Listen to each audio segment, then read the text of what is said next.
Şəhərin 15-ci məhəlləsində mövcud yataqxanaların sökülərək yerində müasir standartlara cavab verən yaşayış binaların tikilməsi planlaşdırılır. Hazırda proses davam edir. Qeyd edim ki, ərazidə yaşayan sakinlər bildirirlər ki, qazıntı işləri zamanı arxada gördüyünüz yataqxanada iri çatılar əmələ gəlib və insan həyatı üçün təhlükəyə çevrilib. Orada qazıntı işləri gedib, qazıntı işləri davam edən zaman binada sirkələnmə olur. Yəni bu hər bir sakin bunu təsdiqləyə bilər.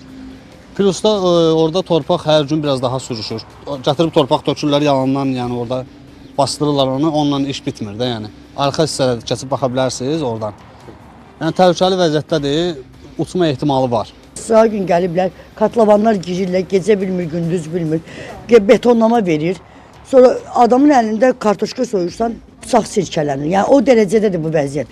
Əməlli başlı bu boyda aralanıb. Şirkət qurublar. Sağırsan insan ki, qardaş, məni köçür.